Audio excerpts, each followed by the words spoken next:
Okay, here we go. How is it going to count down 3 times? Like, come on now. Yeah, we had to not. That was my fault. I set the loop for it. You know, I was playing with some features in here, VPR, so you can blame me. I'm like, not 3 times. That was my fault. VPR, everybody, what's up? What's up? And happy VPR Thursday. Partner looking great as always, shining like new money. Hey, man, if it's old money, then that means you got it fucked up. You know what I'm saying? We in a new year with a new bag. Okay. We done hit new points in our career. And if you ain't familiar, you're going to get familiar real soon. I'll tell you that. Absolutely. What's going on, Jay Bird? I'm going to find a way to actually bring the comments so you guys can see the comments from Instagram locked in as well. We kicking it off here Thursday with high energy, high vibes, of course, and positive energy. Most importantly. So what's going on? Shout out to Instagram. Good morning. Good morning. Jay Bird said, good morning, y'all. We appreciate it. Caitlin on the check-in. Good morning. Good morning, love. Meet Your Pain. What's going on? Top of the morning, VPR Radio. We getting ready to kick off the episode 2025, man. Let me find a way to share this live up here so we can keep the show rolling. Kiana the Goddess, how are you feeling? Let's not be impersonal. You know what I'm saying? How are you feeling? Now, I'm feeling great always. You know, when I show up on VPR Radio every Thursday, my spirits are lifted. I'm always, you know, exuding those positive vibes. But once we get here, it's just even better. So definitely lit, ready for a great interview. What's up, Spade family? Yeah, we got Spade with the first comment tuned in from YouTube or Facebook. You know what I mean? We got Instagram, YouTube, Facebook, all tuned in here, man. Top of the morning, VPR Radio. Shout out to all the artists that's hitting us right now that we want to feature in our shows. Schmacky, shout out to you tuning in. Shout out to all the artists that's really in our DMs, bro. It's a lot of people that I want to really reach out because we have a lot of events coming up. VPR has exclusive access. The 17th, we're going to be live in Rhode Island. We're going to have someone on press doing press there. Shot by French. She's going to be doing live interviews. I'm going to be DJing. That's going to be by Chi-Town. Then I'm back outside with Hit the Beat for the 25th with the Danny Dior. This is part 2 to the concert. We sold out the first time, okay? The cops came. We sold out the first time, but we letting y'all back in for the people that can show that we was there. We working that out. Hit us in the DM. We running it up. Danny Dior, the 25th. And to kick it off, of course, not to end the month early, the 30th, I'm outside for the Black and White Affair, YMVS, DJ Energetic, myself, Heavy Hitters, The Movement, Drew Ski, Reggie Lanes, Showcase Poppy, so Gay P. It's a lot of people going to be in the building. Tap in with me if you want to come on tour. VPR Radio is going to be outside doing live interviews. And when you see that banner, that purple, understand it's with greatness that come behind it. Yeah. That part. Jay Bird, what's going on? So, yeah, we're going to drop some mic. I'm gonna kick it like this, right? It's 2025. Corny energy is not tolerated, right? And we have a lot of talented artists that come up here and showcase their talent to you guys and connect with you guys on a personal experience. You know what I mean? So I bring up this video here. I'm going to take down Instagram for a second, and I want to bring up this video, and I want you guys to react to it. I'm not going to tell you the situation. I just want you to see it, and I want you to react with me live, Graham. Okay. Facebook, Instagram, react with me. Hit me in the comment section. What's good, Schmacky? Here you go, guys. We're going to react to this video. Go to my together, VPR. live VPR. Share the stream right now. Let's get to it. It should be in a bag. I want to smoke. What's that? Is this right? Yeah. Oh, Shall I play a song? That's Fabio at 4-1. Who's smoking? Who's smoking? Yo, TJ. Jay Swag, and this is a streamer. Yo, this is a B&B. You can't smoke in here. This shit gonna go off. Oh, this shit. Yeah. I appreciate you, though. But yeah. Yo, tell say play a song we just made.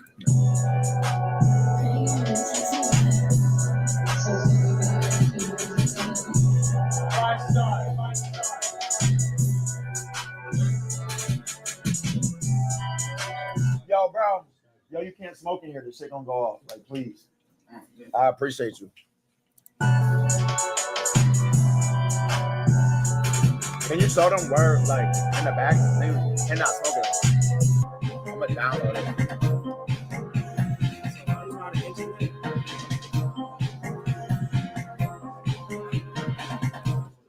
They're still sparking up. I'm gonna have to shut this bitch down. Like, Right. The stream done.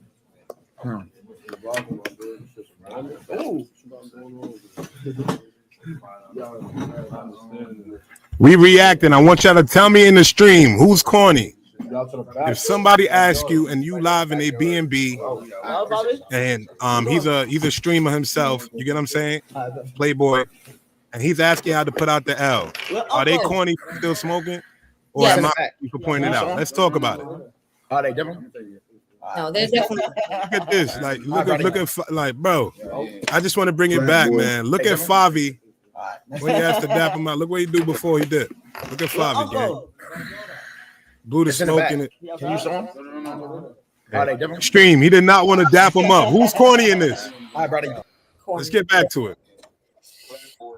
First of all, this is why you can't be just surrounded by a whole bunch of randos, right? Like, you don't know guys respect. That's some disrespectful shit. When someone's telling you can't smoke in here, this is an Airbnb, he's going to be liable, all right, to pay for cleaning, all of that, right? And the fire, forget it. He's going to have a problem. So why is it that they think that that's okay?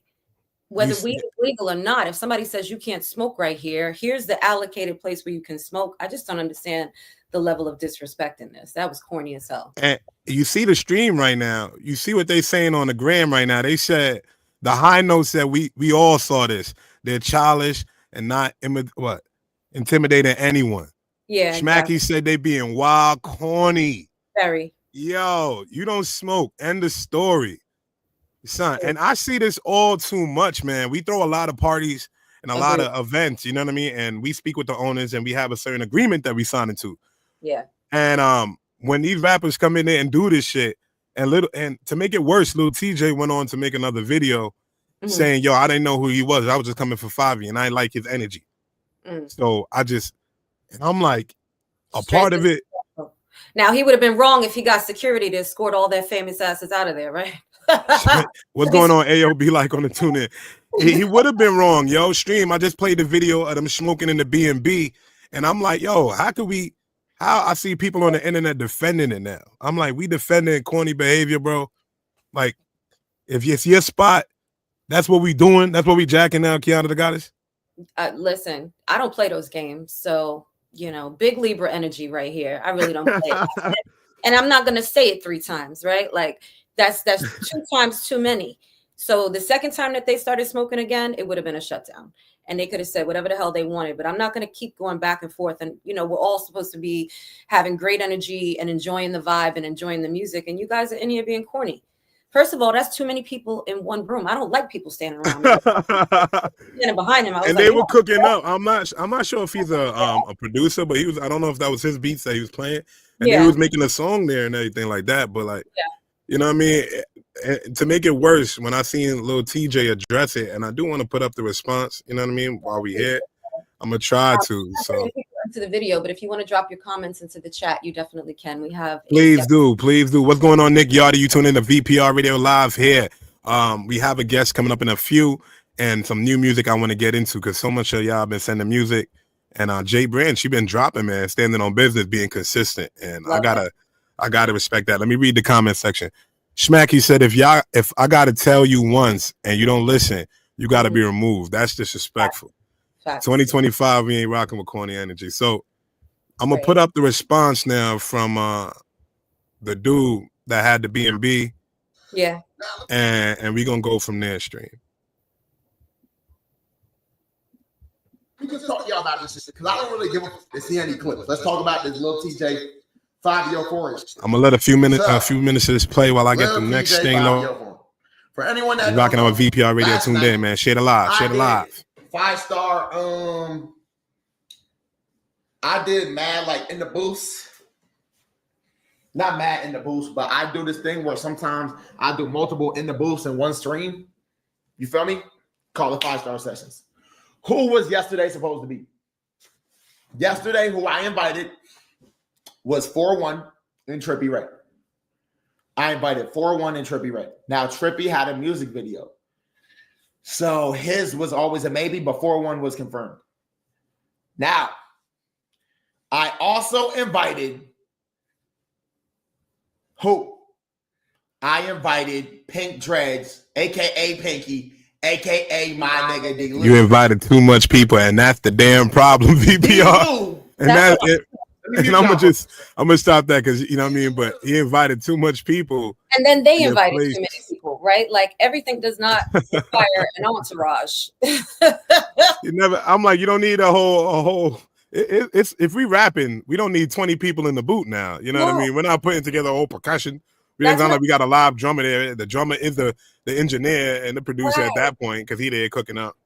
Right. And this is also how these sessions go left, right? And people also can't stay focused. And that's why I love when I think it was who was our last artist that was saying he doesn't want anybody with him, right? It's just him and his producer.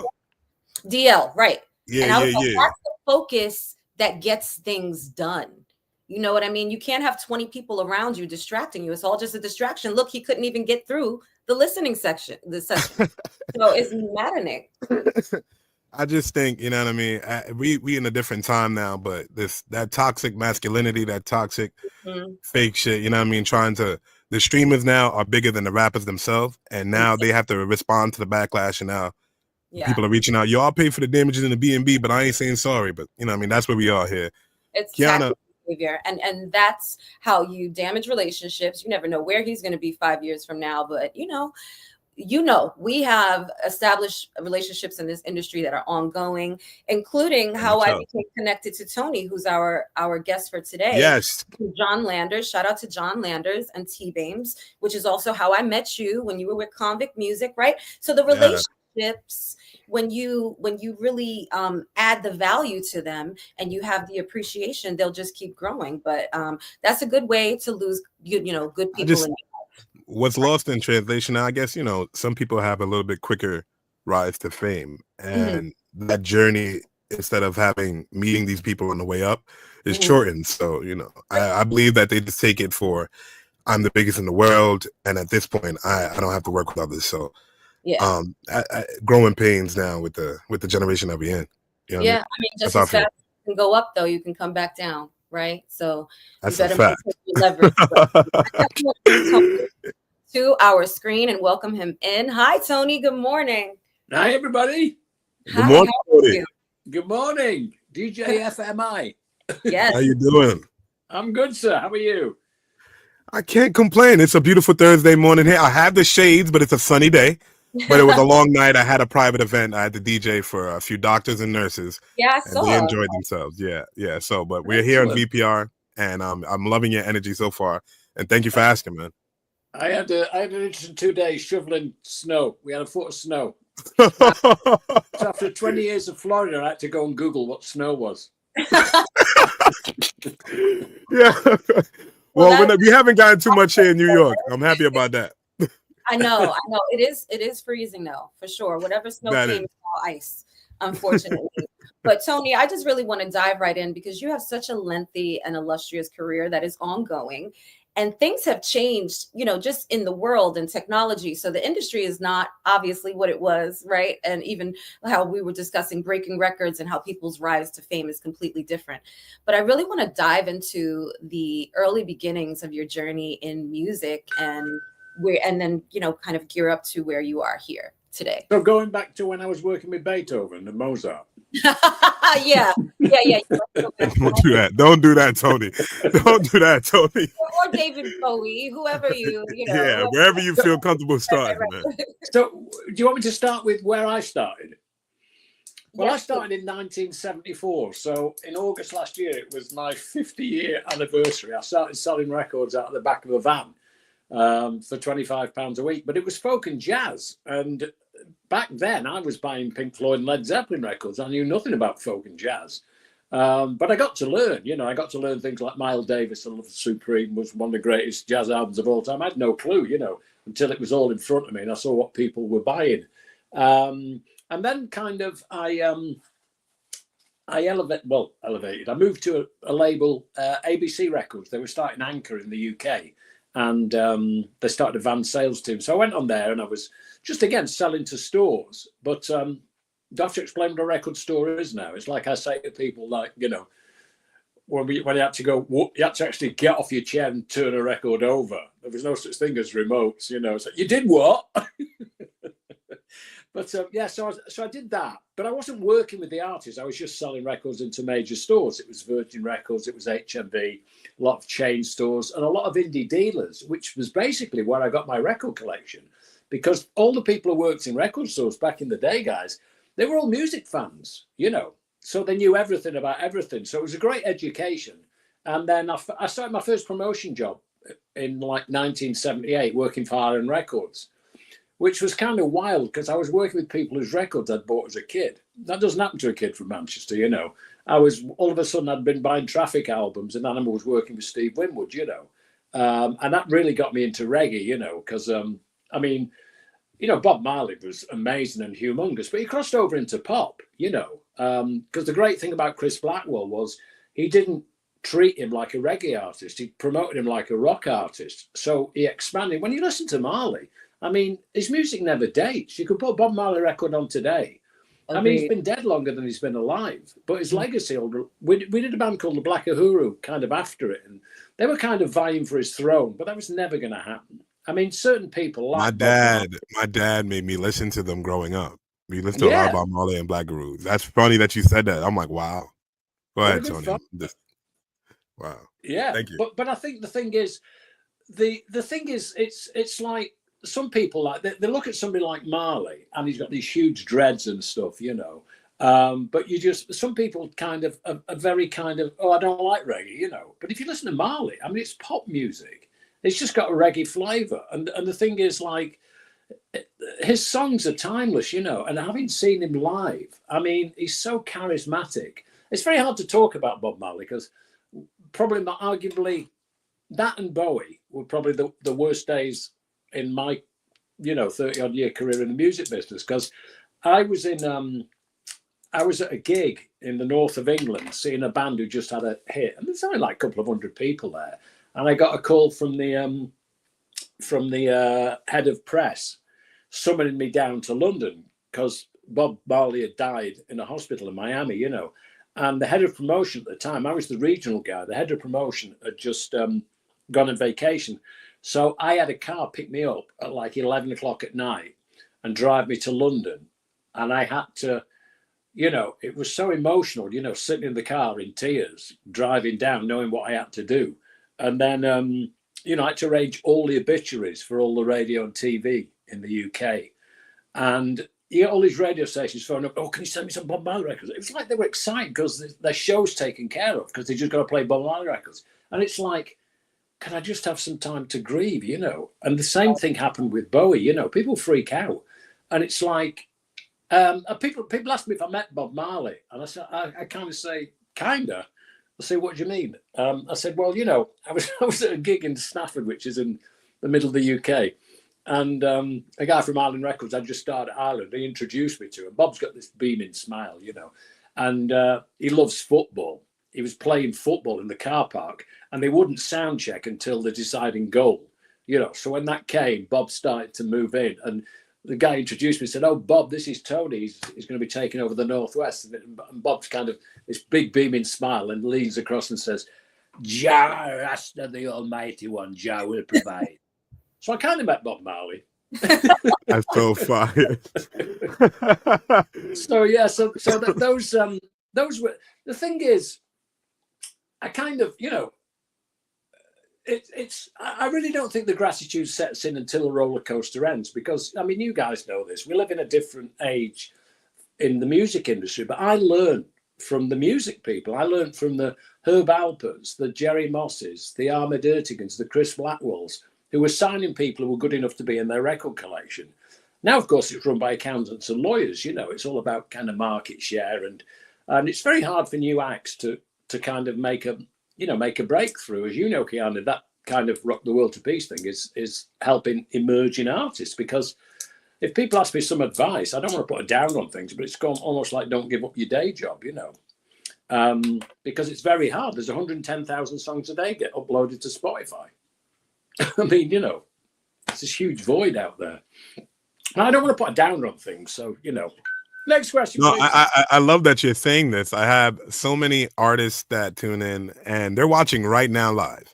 And they're younger acts. As you can see, Wasted Spade just threw up to 100. He's agreeing with what you're saying. You just put in Right. perspective that there's 100,000 songs uploaded to Spotify. You're putting your small promotion in a big machine in order to get certain eyes or playlisting to get certain listeners. And you're getting pennies on the dollar for that as well. Oh, So yeah. that's and I'm glad you're just putting that in perspective for some of our younger viewers right now. And this huge void, you know, because I mean, the thing that we're doing with Rock the World to Peace is the fact is it's a completely different audience because people support the cause. Because when I got approached by this woman journalist in France, I'm looking at it now. I got a Bob Dylan poster, black and white poster I've had framed for 40 odd years. And it's the times they are changing. Now, Bob Dylan didn't stop the Vietnam War, but he made kids aware. You know, Neil Young and the Kent State murders, you know, right in Fort Edding, Ohio and stuff. They had a voice, musicians.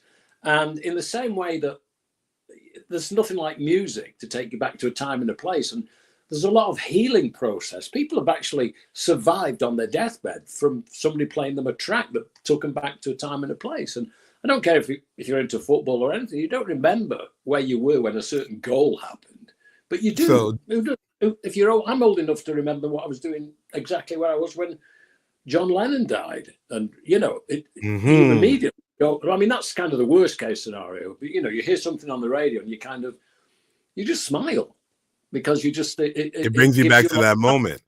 And you feel like that's lost in translation now because of the business behind music now. It is. You said market share earlier. It is. And the thing is, it's very, I mean, I don't really think people like, do I call you FMI?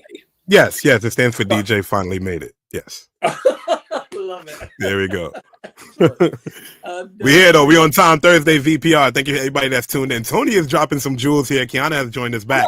But I'm missing them all. I'm like, no, yeah. Tony is going off. I love it, and our viewers are loving it. I'm watching them on Instagram, Facebook, YouTube. They're pouring in. Go ahead, Tony. Take the mic. You were finishing what you were saying. So what was I saying? It's a senior moment, you know. I'm now writing a book on quotes, which is my own life. It's like old enough to remember, young enough to dream. And I'm blessed to have the stories, but cursed to have to remember them. It would work. Oh, we were just before you got off, Kiana, he was just speaking about when certain artists passed away. Yeah. And it brings them back to a moment in time with the music, and even with a positive moment or a certain era. And now with the business behind the music, the market share, and what they're approaching now, the messaging in the music is being messed up, and that's also taking away from the timelessness of the records. That's what we were discussing before you hopped off. Yeah, I think a lot of people's record collections now are on their iPad, you know, and it's weird because the way technology is advanced. I mean, there's good and there's bad, you know, like there is with social media. But you see, I could make a record. I can't sing and I can't play, but I could make a record. There's something wrong with that, you know. If I was a computer whiz kid, and now with AI coming in.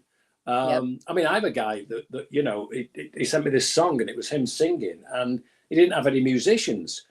So AI wrote like the backing track and I'm listening to it and think, oh my God, you know, it's like you can get the machinery around you to complement the fact that, you know, I mean, a lot of the people back in the day, I mean, you would have to play every shithole basically before you found the band that you wanted to continue your career. And I think I feel for the musicians. I mean, the nerdy part of me is when I'm talking to people, because I have my own podcast, which is totally self-indulgent, because back in the day I had my own radio show.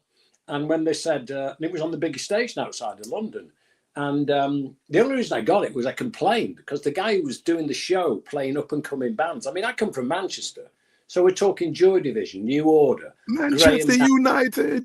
Yeah, absolutely. Well, we don't talk about that, actually. That's a no-go area right now, but it might get all better. Right. But you know, the thing is that the amount of kind of access all areas pass I had to music, you know, was you know, a great way to grow up. I mean, getting a job in the music industry was almost like a bonus because it wasn't like I wasn't ambitious, but I didn't know what I wanted to do career-wise. But I needed a job to buy records and go to gigs, you know. So I landed a job, which was a lousy job, and then I found this job advertised in the local paper by accident. But I kind of I made it my own, because my favorite part of the music industry, FMI, was like artist development. And that's why I'm doing this thing now with emerging talent. Because the thing is, people forget. I mean, I got U2 their first national radio session, their first national TV outside of Ireland. It took me a year to get them on the radio. But people forget that in 1981, U2 were emerging talent. We would not be talking about them if they were out there today. Because one, they wouldn't have got a record deal. They got turned down by pretty much everybody. And then all of a sudden, it's easy to talk about them now. Like, they're like Pepsi Cola, like a global brand, you know. But they played every shithole up and down the country, in England and the US, back and forth and back and forth. It's called paying your dues, you know. And I admire artists like that. That's how it happened. I mean, obviously, I come from that rock arena, so to speak. So that's how Led Zeppelin did it. You know, that actually, no, that's not true. They kind of started via the Yardbirds, so people had heard of them. So Jimmy Page wasn't unknown. But, you know, I like the fact that, you know, I mean, I remember when I was taking them around to get them in every little radio station to have an interview go out at like midnight on a Tuesday, you know, to a small audience. But what I was saying before was like, when I did my radio show, they want to get me a producer. I said, I don't need a producer. I can play all these records at home. I don't need a radio show to do it. So it sounds kind of arrogant, but I'll do it my way, you know. And like when I first moved to America, I wrote a book. But I wrote a book to shut everybody up, because they kept telling me you should write a book, you should write a book. So I did write a book. I wrote a book in 3 months, and I was just writing about myself, you know. But I enjoy the writing side of things when I'm writing things that I'm passionate about. So I suppose in a way I'm saying I'm passionate about myself, which is kind of weird. But my podcast is called Moments That Rock, which was the title of my second book. And it is what it says on the packet. And I love things where everybody benefits. The host, the audience, and the interviewee on the other side type thing, you know. So when I hear people's stories, I mean, I interviewed a guy like, I'd read up on him, and his name was Kevin Armstrong. And my first question was, Kevin, we're not talking about playing tambourine with a lesser mortal. You played lead guitar with David Bowie at Live Aid. It was like, oh my God, you know. So to hear those stories, and I'm not starstruck, but to hear stories from somebody who was there and did it, you know. And I just spoke to a guy just an hour ago before getting on with you guys who was a VJ, one of the first ones at MTV, and he flew with Phil Collins from Wembley Stadium to Philadelphia for the connection with the US with Live Aid, you know. It's great hearing their stories. And I do honestly feel, I mean, I'm 72 this year, you know, I'm kind of like, you know, I'm not a kid anymore, but I do honestly feel that I'm on a mission to help keep the legacy alive of some of the greatest artists that ever lived. I love Bob that. Marley and David Bowie will never be replaced. And it's not me being biased in any way. They're unique performers. They brought so much into not just me, into a lot of people's lives. And I mean, for instance, Bowie, like, saw the internet coming before anybody at a record company. So when Napster came in, like, same with the BBC in the UK, but when the pirates were there, close them down. Not thinking that, you know, I mean, that's where I learned my music, from pirate radio. That's where I heard Tyrannosaurus Rex and, you know, all the up and coming bands, the Pink Floyd and stuff and things like that. But like now it's kind of like a completely different model. And it's hard to talk about it because you don't want to look there like, oh, what it was like in my day, you know. But I use that as kind of not so much a business model, but a cultural model. Because a lot of the artists, you know, the relationships with the label and the management, because, you know, having artist development is where you build a band in the best possible way. And that's what gives you like longevity, you know. I mean, we live in an age of instant success. I work with Simon Fast Cowell. food music, I would like to call it, Tony. Yeah. Fast food music. Yeah. Go ahead. Well, if you look at like, I worked with Simon Cowell for 6 or 7 years. I mean, it doesn't matter. I mean, Simon's, you know, VPR. You heard Simon Cowell. Yeah. It doesn't matter. Cowell, that's dope. You know what I mean? Yeah, go ahead. It doesn't matter. Another I mean, drop in the bucket. I need these stories here on VPR. Go ahead, Tony. Oh, Go ahead, you know, please. They're loving you. In his own book, he says, like, if you ask me, do I want to be the 5-star Michelin chef or the McDonald's guy, I'll be the McDonald's guy any day. So basically, he's been incredibly successful doing it, and good luck to him. But the thing is, Simon signs bands that he can market, right? Yeah. You look at two artists like Adele and Yes. Ed Sheeran, right? Mhm. And even Taylor Swift now, maybe. I doubt he would have signed any of those acts. I agree. Because with Adele, she was a sassy, I don't mean to be rude, but slightly overweight girl, smoked a lot, swore.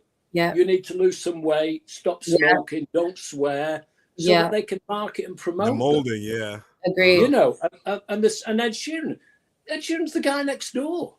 Very much But so. a lot of He's people, the guy next and they door. sell more records than anybody else. But, well, apart from Taylor Swift. But look, Yeah, I was Taylor about to say her next. I was about to say Taylor's a whole other animal in her own. No, but I agree, because when you're talking from a marketability standpoint, right, they don't meet the idealism that a lot of the industry goes to now. And I want to go back to what you were saying, because I completely agree. And we're generationally different, right? But even in the start of hip hop, right, like the guerrilla type marketing, being in the streets, doing events where everybody was coming together. And shout out to Shampoo, who still does that, you know, with YMBS and with Def Jam, because that really is the core of how, you know, things came together when you can connect with your audience. And I think we saw even in the video what happens when an artist doesn't have the right development, right? Doesn't learn how to work with producers properly. So when someone says you can't smoke here, you think you've hit a certain level of stardom. Talk about it, Kiana. The hell you want, right? That artist development really teaches you the fundamentals of the business behind it. And it doesn't mean that every creative, every artist is going to, you know, completely understand that business model, but understanding professionalism as a baseline is so imperative. And like we were talking about before Tony came in, making and building and fostering the relationships that you have. It's so important. I really want to fast forward, because I love what you're doing with Rock the World to Peace. We all have, you know, immersed ourselves with independent artists and kind of keeping that alive. So I would really love to delve into that and how that was born and what you are looking to create with that in your team. Well, basically, like I said, I got approached by I knew the lady beforehand, but it was her idea. I mean, she's written about all this stuff over the past, and I mean, I'm sitting here like with 4 grandkids and a couple of kids, you know, and I don't, you know, I'm not living in the world that I grew up in, you know. I mean, the first day on this, it was, you know, almost like first day back at school, and there was a school shooting. You know, there's so much kind of hatred and ill feeling out there, and music is like a kind of great ambassador of love and peace and everything that's not got anything to do with that. So I think the thing is that, and the reaction we've had is great. And I think the thing is that, you know, media jumping on it and spreading the word, if you like. And it's great for the musicians, because they do get a voice to be able to have their music reach outside of the norm, which is just, well, it has to go on Spotify, it has to go on Pandora, it has to go on YouTube and stuff. And I think, you know, my role is the music side of things. And what I love about it is I'm left alone to kind of reach out to my database of people. And I'm reaching out to people I'm also bringing people in from like my own podcast. Because like I say, I interview people. I don't interview them, but I talk to them and I have them to share stories. Well, if I enjoy the stories, then why wouldn't the audience enjoy the stories, you know?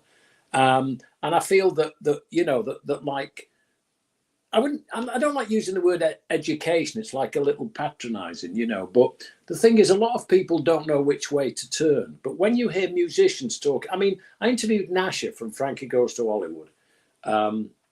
And he talks about, you know, Tony, he said I was a pop star. I mean, I worked with him in 1984.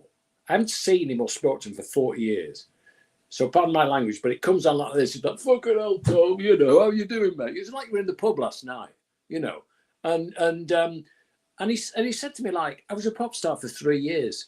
He works in a funeral parlor and he reads eulogies and he absolutely loves it. And I totally admire him for that. But what he's doing is he's making his own music. So for him to come on with a name, like, so I'm interviewing a lot of people and bringing them on board onto Rock the World to Peace who were in bands like Simple Minds for 20 years and not in Simple Minds for 20 years, but they're late 60s, early 70s making their own records. So to have a vehicle like this, and like I said to you before, I mean, record companies, I don't really feel record companies sign people unless they have to. because one, they don't have any money. I mean, you two were into Ireland for £250,000 in tour support.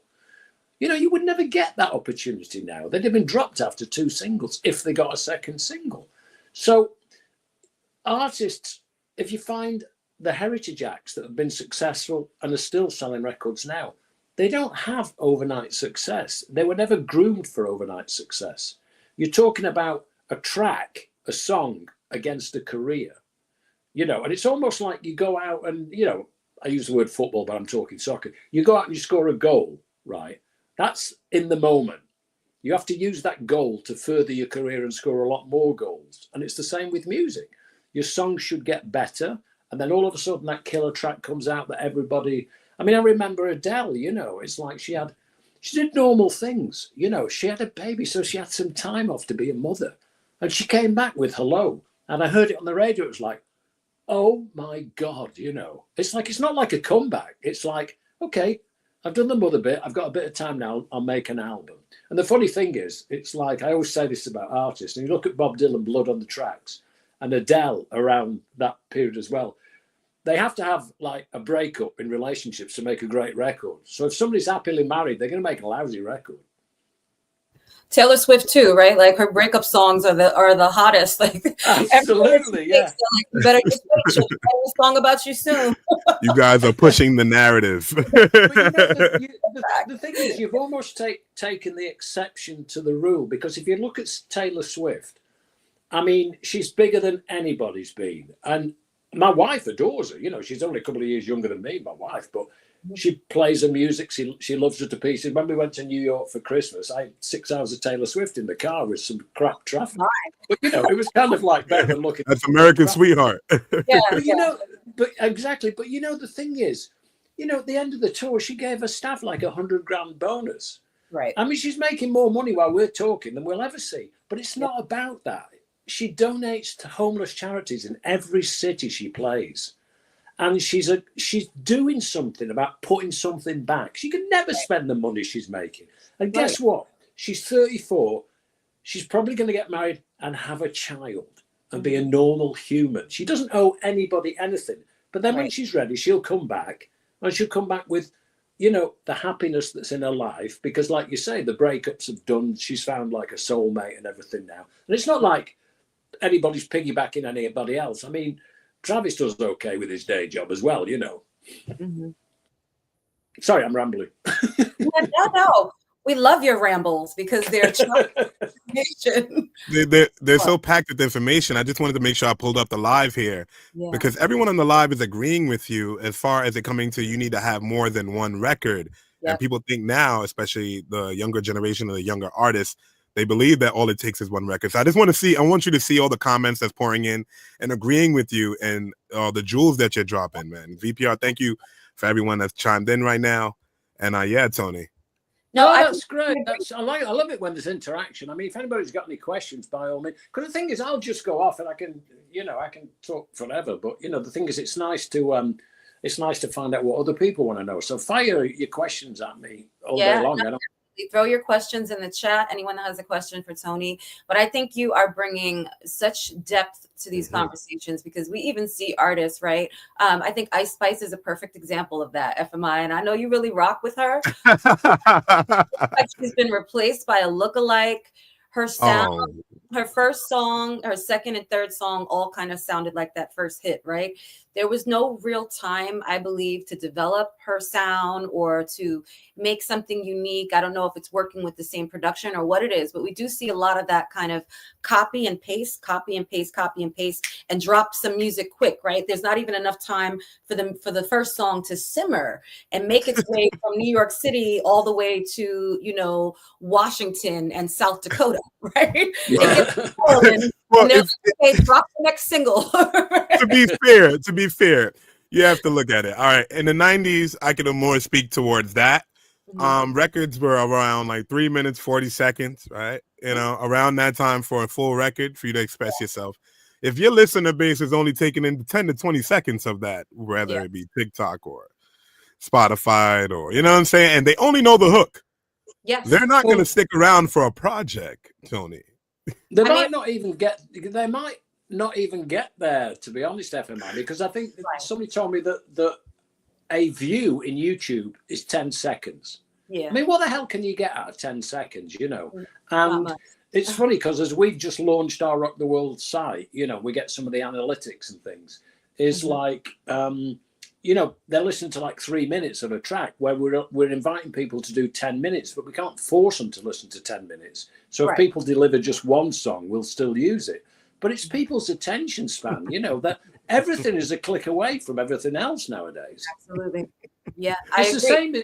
It's the same in I mean, when I was, you know, the thing is, like, back in my day of promoting records, you know, you would go to the head of music and you would play the records, and you couldn't, you know, I don't believe in that. We'll give it a few listens and you'll get it, because when radio's got in cars, you're just a push button away from another station. So when I used, you talked about Manchester United. My show was 6 o'clock on a Saturday, so it was straight after the Man United game. So I would play, like, you know, I wouldn't play 3 tracks on the trot that nobody had heard of. I'd just put something in. My music was more indie kind of, you know, that type of stuff, you know, with so I would play like a kind of established successful act. Yeah, so it's a little bit easier transition into the new music that you're breaking. Yeah. So you bring a couple of new bands in, but you put something like New Order and REM in there, because you play 3 tracks that no one's heard. There's a good chance they'll leave. They're going to tune off and switch that radio. Yeah, yeah, and I think you learn those things from just generally like the way things are. I mean, nowadays it's really hard, I think, to get your head around it, because. And Tony, I apologize to cut you off. We have No, our first question here from Jaybird. Yep. So now she's asking, should artists record songs beforehand or drop it as they go? So should they record as they go, like making records, or should they record a body of work and then move on and drop each single? Well, I think consistency is a good thing. So dropping it as like, because I mean, you can make, I mean, the cost of making records, let's face it, is cheaper, because back in the day, you were talking about $250 an hour for a studio, a tape operator, an engineer, a producer. And that's what record companies gave artists advances for, because then they spend the rest of their life paying it back. But the big acts that they break pays for the tax losses for the others that they have to drop. And I think the thing is, for instance, if you're passionate about your writing, you have to kind of test the market by putting it out there. And the thing is, artist development now, one thing I didn't mention, comes from the artists, because, you know, I remember working with U2, and Paul McGuinness managed U2.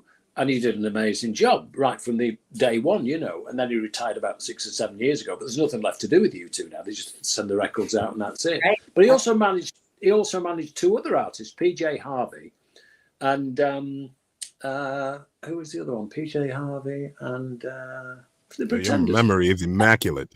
Anyway, your memory is immaculate. Yeah, but anyway, he wasn't able to do as well with the other 2, because his day job was U2. So if you take your eye off a ball that big, then really you're not helping anybody. So he politely kind of moved away from it. But I think the thing is that, you know, if I was an artist, which I'm not, I would put something out there and I would be my own PR department. I would share it with other people on their social media sites, because, you know, if you've got a good solid fan base of friends who will share what you're putting out, then you're reaching another audience. And then you have to go back to the drawing board and review how it's gone. But the thing is, say you've got like 3 songs that you think are, for want of a better word, singles, and you put one out and you see how it goes, and it might be a bit slow. As long as the second one's moving you up the ladder, even if you've got like 20 followers and then all of a sudden you have 35, at least you're moving in the right direction. But I think you have to be very patient, and you have to observe everything else that's going around. And all you've got to do a lot of the time is research now, I think, is YouTube and places like that, where you go and kind of look at stuff, or you try and read up about people. Or we never had Google back in the day, where you could just put a name for an artist and find out about them. Yeah. What's up, Time is Money? Thank you for tuning in to the live here. We have Tony, and he's answering a few questions, and we have more questions, Tony, as well. We have Chi-Town saying, Do you feel as if labels look for one-hit wonders purposely to be able to rotate sounds out? That's a good question. I don't think we're talking one-hit wonders don't really make you money, because back in the day, a hit would help you sell albums. It was always different in America than it was from the UK, because in the US, they put out promotional copies of singles to get airplay. And I remember when I started working with Matchbox 20, who obviously were unheard of in the UK, they put like 3 singles out in a year and sold 3 million albums, and none of them were released as singles. But that made them on the radio for the whole year. Right. Because the record goes out, and then all of a sudden, you know, people like it, the audience like it, and this and that, because radio stations do their research. And then all of a sudden, you release an album from a band that everyone's heard of because they've never been off the radio. And I think that's great. In the UK, singles used to come out, but you don't make any money off singles. But the single is the one thing that will get you airplay, because a lot of album tracks on any type of music were only ever played on specialist radio shows, whether they're hip hop, rap, soul, folk, jazz, independent music, whatever. So I think if you put a single out, one, you're not going to make any money of it. It'll give you some visibility, and it'll get you seen. You know, it'll get you a lot of views on YouTube and stuff. I think the thing is, it's a promotional tool in a way, because I think back in my day, A&R people, they used to have scouts that would travel up and down the country looking at bands. You know, I'd see him go to small venues in Manchester where I was living and seeing a band coming on stage at 11 o'clock on a Tuesday, and then have to get in the car and drive somewhere else and then go back to have like 12, 15 bands for the head of A&R to listen to, so that they could kind of try to condense it into like, let's hear a little bit more about these and that and everything. But I think the means to the end was the single, because the single got you airplay on the radio. I mean, I think, and I'm not being biased, at least I hope I'm not, but I think podcasts in many ways have replaced radio, because a lot of radio, daytime radio, is the type of stuff you expect to listen to in a supermarket while you're shopping. It's kind of background music. It doesn't make you sit. It's become that now. And it's the same background music on loop, right? It is. We're so used to choosing the content that we want to intake when we want to.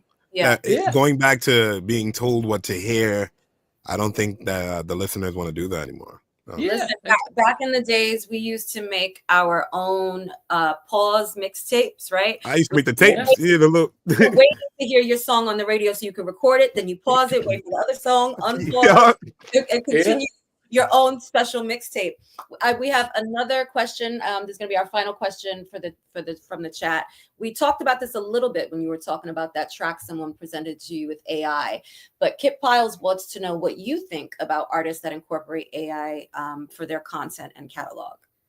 I think AI it's funny actually, because I know a lot.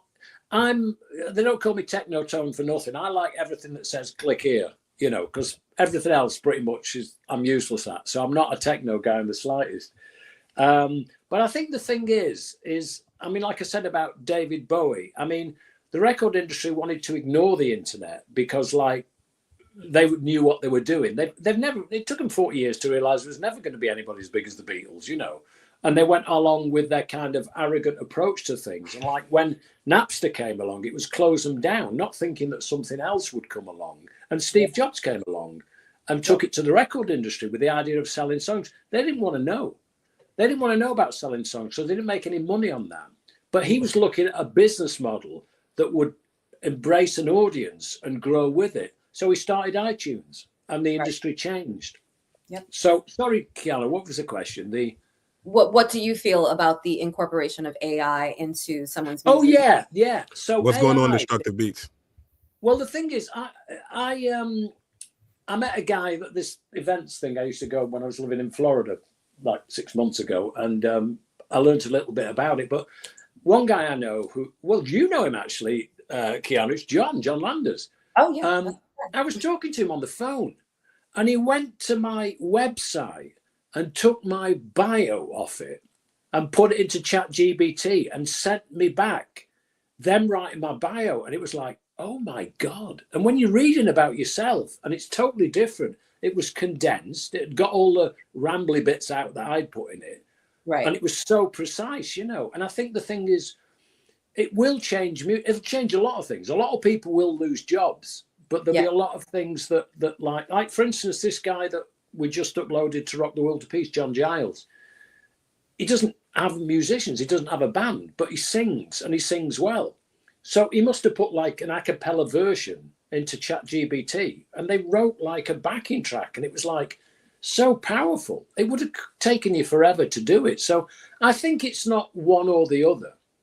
I think it's like, I think people will use it. But say for argument's sake, and I'm not a musician, but say, because back in the old days, I mean, people used to get up in the middle of the night and go down into the little home studio and pick up a guitar or a piano and start writing the songs. And some of the best songs ever have been written like that. I'm sure Paul McCartney and Lennon wrote a lot of those.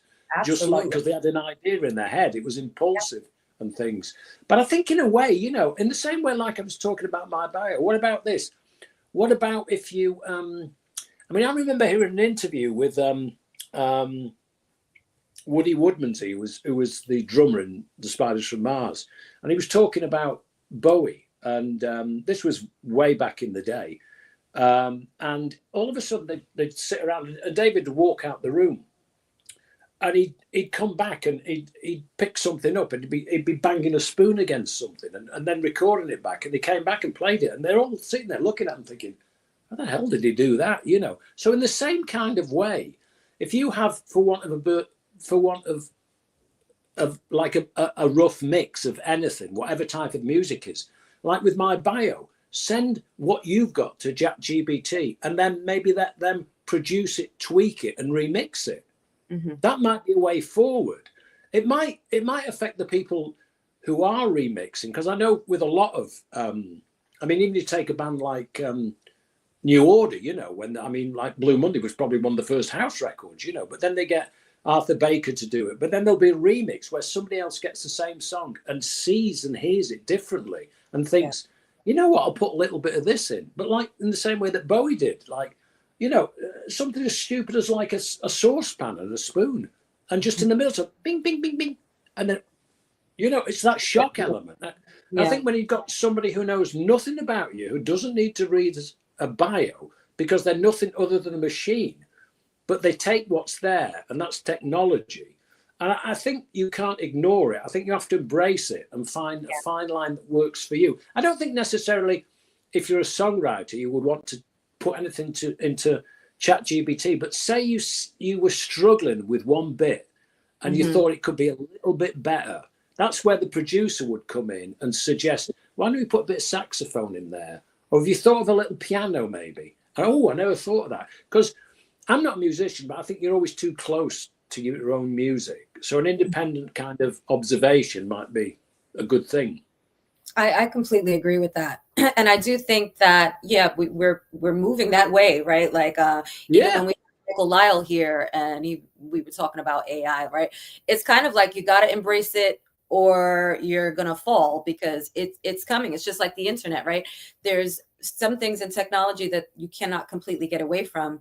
And I think that when you learn how to utilize them as a tool, not necessarily as a crutch or as the mainstay, because, you know, yes, computers can write films and everything, but there's a personal element, that personal creativity that just can never be replicated, right? There's certain things that a human being can do and create, and certain emotions that we can relay that a robot would just never be able to do. But AI is where we are, and, you know, you're going to have to catch up.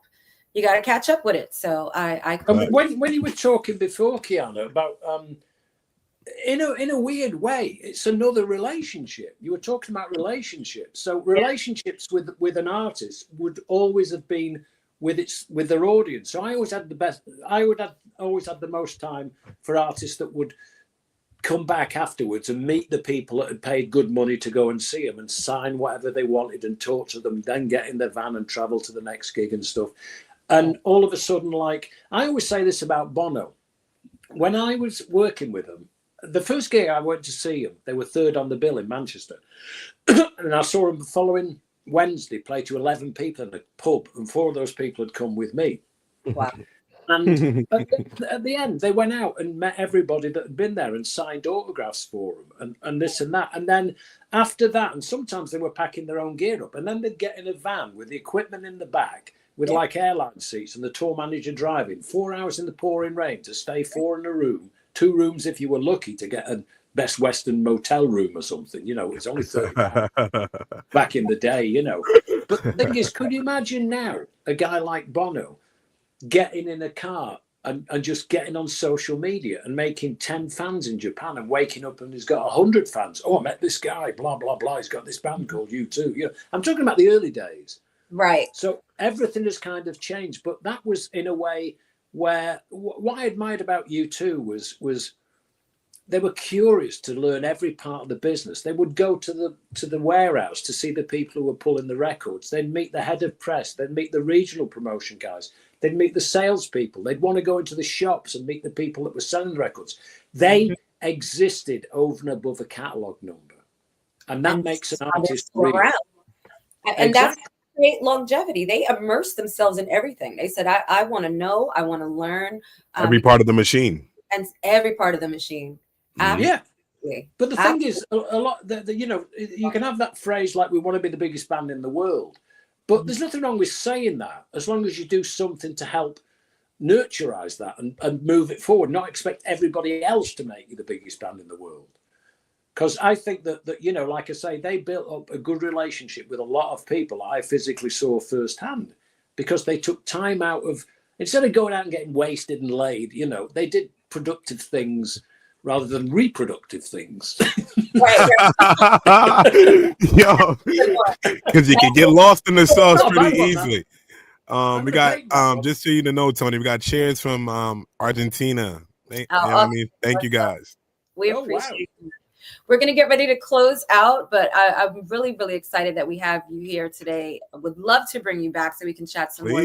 So many. Listen, I love doing this, but it's great because I love it when it's like when I do speaking gigs and stuff. It's like a band. You go on stage and you think you know what the audience wants, but it's not until you see the whites of their eyes that what is the single back in the day or something like this, by the way people light up and think, oh, I love that. So that becomes your set list.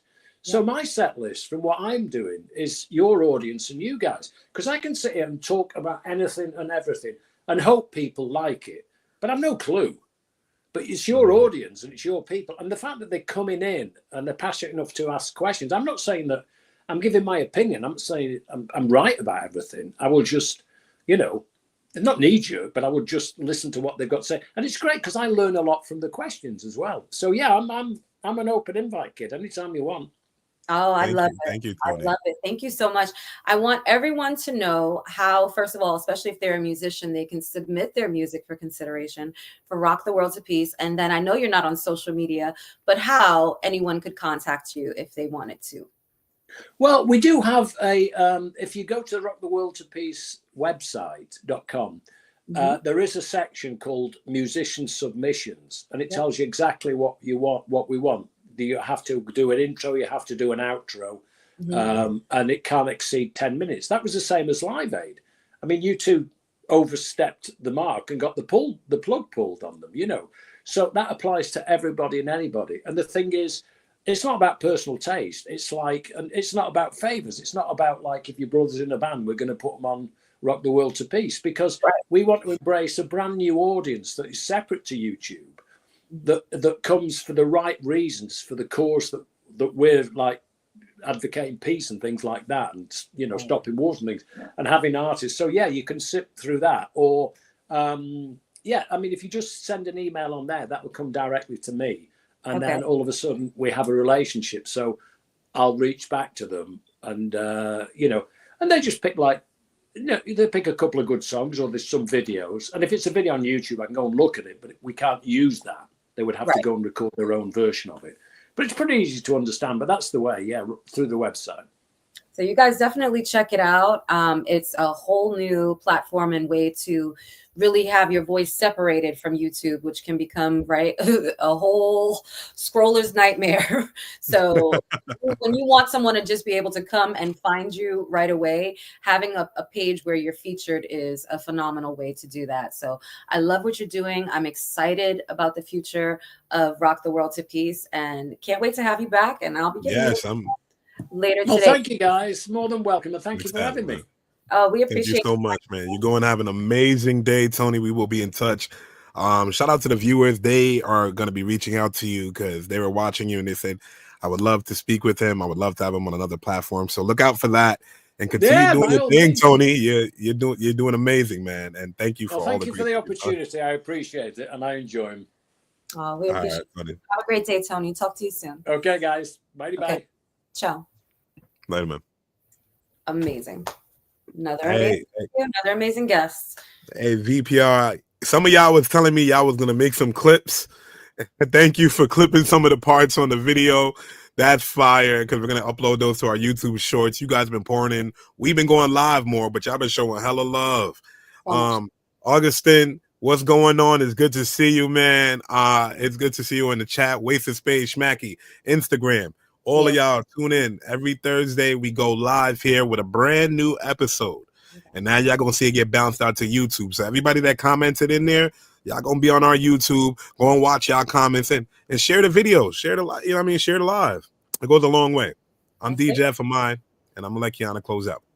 Listen, we really want to express our thanks and warm gratitude. You guys have been rocking with us. We're about to hit our 7th year partner. So we are going to keep going and keep growing. So we're going to pour into you and hope you continue to pour into us, and we'll continue to give you great content and leave you with positive vibes only. All right. So until next Thursday, we'll see you then, guys. Yada.